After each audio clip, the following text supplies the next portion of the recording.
¿Nos escuchan? Sí, perfecto. Bueno, Gloria en este momento salió, pero nosotras hemos compartido que ha sido una exposición muy interesante, nos mueven muchas cosas. No podemos evitar al escuchar todo esto pensar en los profesores, pensar en la educación. Y una de las cosas que a mí particularmente me llamaba la atención era lo que expresaba Hernán acerca del sistema educativo, que decía que nos enseña a mentir. Yo diría que también nos enseña a no escuchar y a negar que las cosas suceden. Entonces la pregunta sería cómo incidir en una transformación de los adultos inmersos en este sistema educativo que muchas veces es perverso o pervertido y que finalmente educa a niños, adolescentes, a jóvenes que van a ser papás y que van a estar en interacción con esos bebés, con esos nuevos seres que van a habitar este mundo y que pues tendrían que haber recibido, si no de la familia, por lo menos de la institución escolar, oportunidades para poder expresar, para poder narrarse a sí mismos, para poder reconocer, para poder identificar, para poder proyectar, para poder encontrarse y sin embargo no sucede. Sí, Gloria, genial lo que nos pones a reflexionar. Yo creo que la gran tarea y el gran desafío en la participación infantil no está en los niños, está en nosotros los adultos. Creo que el niño, la niña tiene una tendencia, yo la llamaría casi natural a participar. Está en la naturaleza del ser humano interactuar con los demás y ponerse en la relación con los demás, manifestarse ante los demás. Y es el otro, en este caso el adulto, el que posibilita o restringe. El gran desafío está ahí. Y trabajando con los adultos hay dos cosas que considero claves. La primera es que el adulto se permita ser él mismo para que en esa medida comprenda el valor que tiene el que un niño también pueda ser él mismo delante de los demás. Vivimos en una sociedad llena de condicionamientos que nos exige ser de determinada manera y de una manera que a veces contradice nuestro propio ser. Vivimos en una sociedad donde uno debe decir lo correcto y hacer lo correcto, y eso correcto siempre está sujeto a un sistema moral delimitado muchas veces por la religión. Y yo aquí quiero hacer un comentario muy importante, partiendo de un profundo respeto por todas las expresiones religiosas, pero también poniendo la pregunta por el interés de ciertas expresiones religiosas de imponer su sistema moral a los demás. Yo creo que lo religioso, vuelvo a retomar a Adela Cortina, tiene que ser un ámbito de las elecciones personales, pero no un asunto que se pueda ya en una sociedad que está construyendo ciudadanía imponer o pretender imponer a los demás. Sabemos, por ejemplo, que la participación tiene profundas implicaciones en la formación moral de los niños.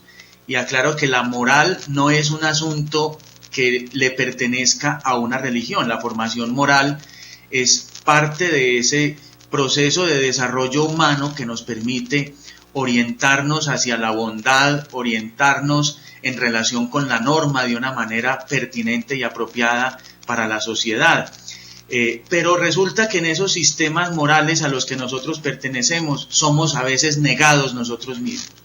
En los procesos que estamos haciendo es muy bonito, por ejemplo, hacer ejercicios donde los maestros, las maestras empiecen a narrarse desde lo que sueñan, desde lo que quieren, y empiecen a reconectarse con ellos mismos más allá del deber ser, que es a veces lo que nos define la manera de relacionarnos y comportarnos en la sociedad. De esa manera el adulto que empieza a descubrir que uno puede ser uno, que yo puedo ser yo delante de los demás, permite y entiende que el niño también tiene esa búsqueda, que el niño también quiere ser él, que su opinión merece un lugar sin ser juzgada. Eso creo que es fundamental. Por otro lado, hay un asunto con lo emocional. Haciendo ejercicios con los adultos, papás, profes, nos dábamos cuenta, por ejemplo, que el otro representa algo para mí, de lo cual yo a veces no soy consciente y que tiene que ver con mi propia historia. Por ejemplo, un niño que ingresa a mi grupo en el centro infantil, yo soy la maestra, me genera una sensación de un cierto rechazo inicial y yo no sé por qué. Y eso tiene que ver con que quizás la mamá, aquí decimos, no me cayó bien. Es decir, es una persona que tiene una forma de vida que no coincide con la mía. O quizás ese niño, por su fisonomía, por su comportamiento, por su condición socioeconómica, o por cualquier otra razón, me moviliza internamente aspectos de los que yo a veces no soy consciente, pero que tienen que ver con mi historia personal. Y en ese sentido, los procesos de autorreconocimiento del adulto, de conciencia frente a lo que el otro significa para mí, ayudan muchísimo a romper esas barreras iniciales en la relación con los niños. En ese marco del deber ser, a un profesor le toca acoger a los niños, ¿sí? Es del deber ser del maestro no rechazar un niño. Entonces el adulto a veces, sin ser consciente de esas movilizaciones que el otro produce, acepta artificialmente al otro, ¿sí? Hablando con las profesoras decían, pues es que a mí me entregaron estos 20 niños y yo no rechazo a ninguno. Pues por supuesto que usted, profesora, no lo puede sacar del salón, eso se vería muy feo. Dentro de su deber ser está aceptar a esos 20 niños sin objetar nada. Pero en su corazón caben esos 20 niños, profesora. Es ahí donde yo me tengo que hacer la pregunta por la inclusión. ¿Me caben los 20 niños con los que estoy trabajando en el centro infantil en el corazón? Y esa pregunta es una pregunta que me toca la existencia porque hay un niño que no me cabe y ese niño me conecta con un familiar de mi historia personal que tampoco me cabe, ¿sí? Entonces es un proceso de autorreconocimiento y lo que podríamos decir es que ese niño que me cuesta acoger o esa niña que me cuesta acoger son una oportunidad maravillosa para autorreconocerme, para descubrirme y para iluminar quizás alguna dimensión oscura de mi vida. Ese niño que trae a veces una manera de ser que no soy capaz de soportar, un comportamiento que no soporto, es una oportunidad para crecer pedagógica y humanamente, ¿sí? Y un último aspecto relacionado con esta parte del autorreconocerme, con esta parte del conocerme, tiene que ver con las emociones. Cuando yo soy capaz de identificar que ciertos comportamientos de los niños y de las niñas, ciertas maneras de ser, me desesperan, me angustian, que yo estoy cansada, que a veces me siento impotente porque una maestra, o la realidad es que ustedes ahorita incluso, Celsa nos hablaba de los papás que tienen que trabajar desde muy temprano hasta muy tarde, llegan por supuesto cansados y esa interacción en la noche está mediada por esa situación del cansancio, de los problemas del día. No podemos arrancar esa emocionalidad que hay allí y lo que tenemos que hacer es ser conscientes de ella para incluso en medio de ella poder tener unas formas de relacionamiento más participativas que posibiliten el reconocimiento del otro y que incluso puedan permitir el amor a pesar de la rabia, a pesar del cansancio, a pesar de la tristeza o qué sé yo, cualquier otra emoción. Ese es un gran desafío que tenemos, acompañar a los maestros, a las familias en el reconocimiento de sus emociones y en el manejo de sus emociones para que pueda haber una interacción mucho más enriquecida con los niños y con las niñas y entre los mismos maestros, maestras y miembros de la familia.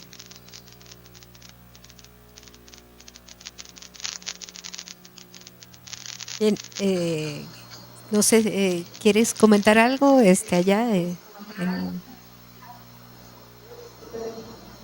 Sí, primero primeramente, gracias Hernán por compartir esta experiencia.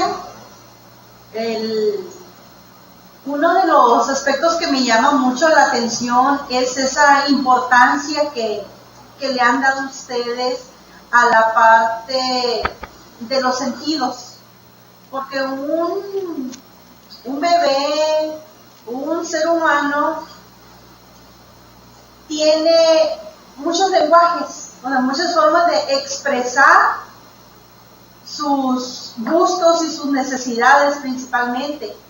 Entonces, el tener en cuenta todos esos sentidos involucrados es algo esencial, no nada más para la familia, sino en el caso nuestro como maestros. Creo que es muy importante que tomemos en consideración ese aspecto, porque ese primer lenguaje que tiene el bebé, el ser humano nunca lo deja. Va creciendo, aprende a utilizar el lenguaje convencional, el lenguaje hablado o escrito, pero ese primer lenguaje nunca lo deja. Y muchas veces ahí se da esa incongruencia de lo que se dice con lo que se expresa en ese primer lenguaje.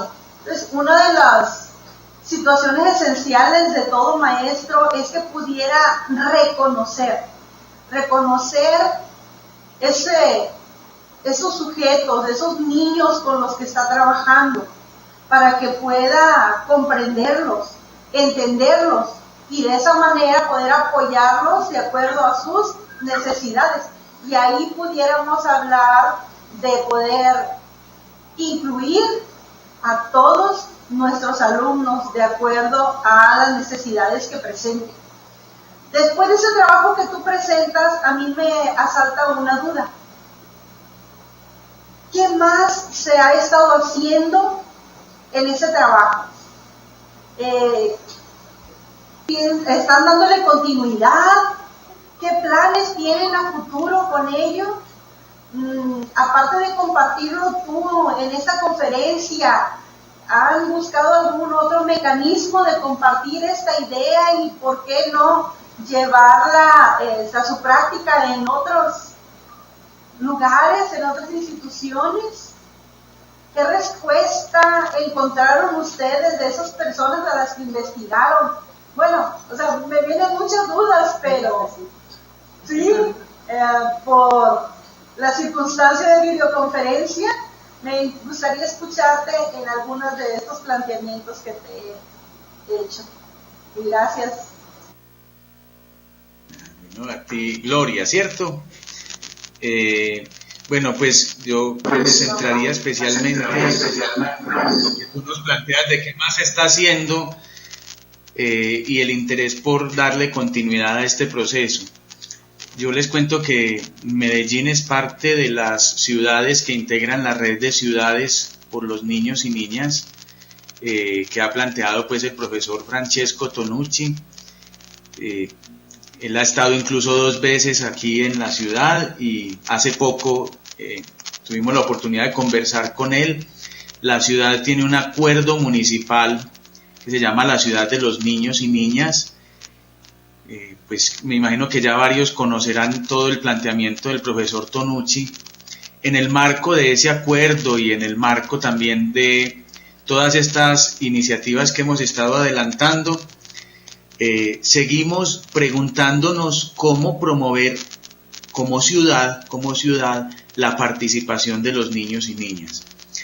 Creo que hay un gran desafío en lograr que los niños y niñas no sean manipulados ni utilizados cuando ya nos pensamos en el escenario de ciudad y cuando empiezan a aparecer posibilidades, por ejemplo, de que los niños constituyan consejos que luego van a interlocutar con una autoridad pública y en fin, tenemos muchísimas preguntas porque en la interacción con muchos chicos nos damos cuenta que a veces hay un mayor interés por afectar las dinámicas institucionales inmediatas, por afectar la cultura escolar, las relaciones con los maestros, que por incidir a nivel de ciudad.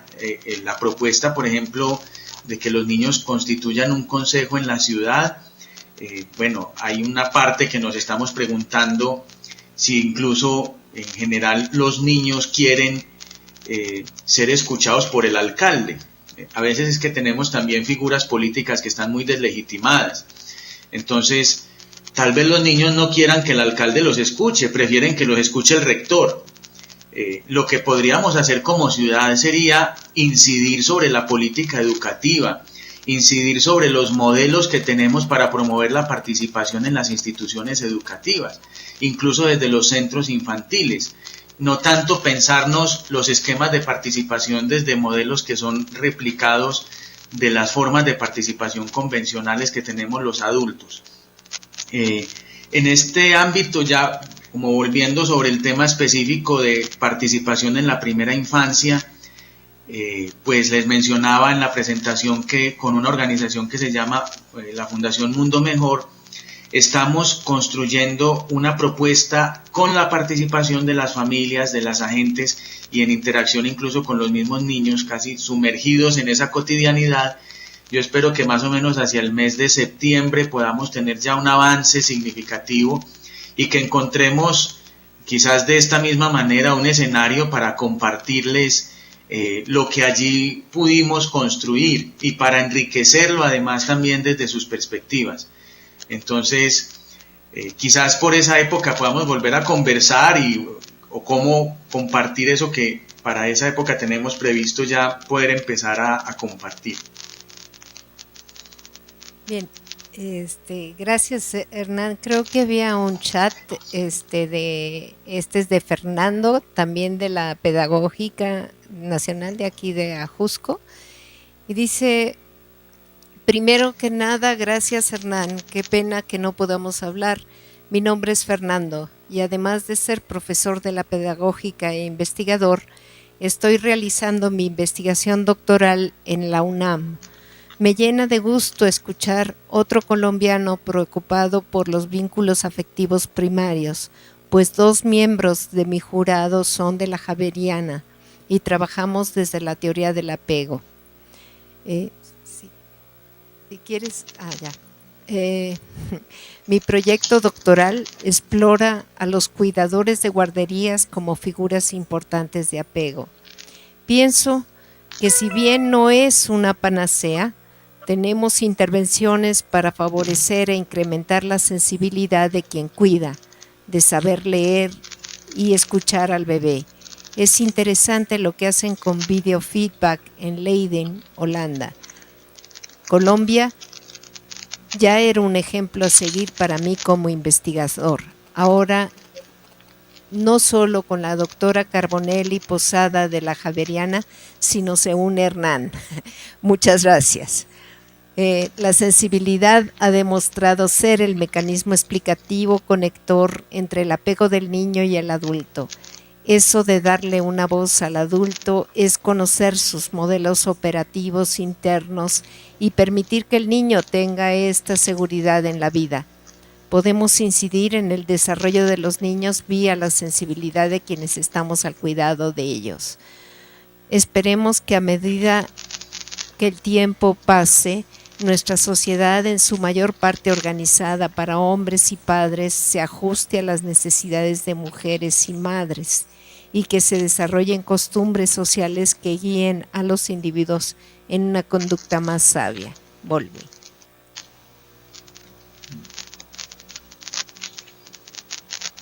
Bueno, pues genial, Fernando, tu aporte y pues coincidimos. Yo creo que lo que tú planteas de afinar la sensibilidad es una clave fundamental en la relación con los otros. Después de esta pregunta por la participación de los niños, les confieso que una profesora algún día me dijo que las preguntas de investigación son las que lo buscan a uno, o sea, como que la pregunta de investigación no es nada que tenga desconexión con las preguntas vitales. Y cuando uno se encuentra con esta pregunta, finalmente se está preguntando por algo muy íntimo. Y en esta pregunta por la participación, que ha empezado como en la inquietud en la relación con los niños, he descubierto que es una pregunta que atraviesa todas mis relaciones, que tiene que ver no solo con los niños y las niñas, con ellos de manera muy especial, sino que tiene que ver con cada persona con la que me encuentro a mi paso, y con una pregunta, por supuesto, social y política. Y allí, en ese escenario social y político y en cualquier interacción, la sensibilidad sigue siendo un factor definitivo para que podamos convivir, para que nos podamos respetar. Incluso en el texto que yo les comentaba o les compartí al principio, del profesor William Ospina, hay una palabra que aparece y que es bastante tergiversada, pero que estoy ahora resignificando y tratando de llevar a mi vida, y es la compasión.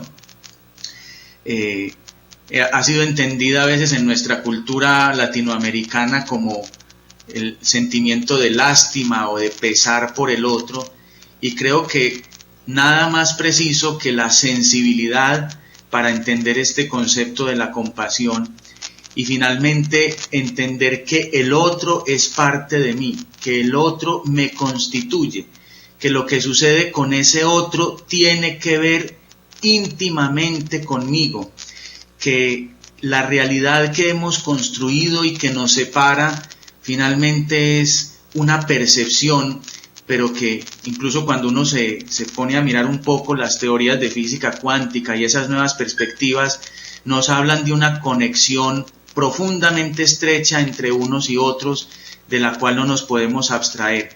Ahí tiene lugar también esa pregunta por la participación como una forma de sentir al otro como parte de mi vida. Y ahí la sensibilidad es justamente una forma de caminar por el mundo.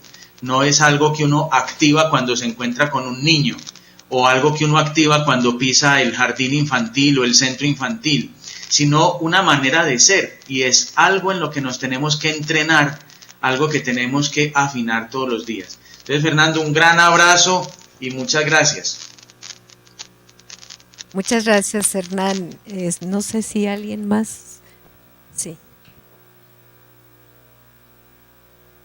Hola, buenas tardes, Hernán. Soy Mabel. Soy afortunadamente alumna de la maestra Norma del Río, y una de las cosas que más me gustó es sobre todo el que pudiéramos llamarte por tu nombre.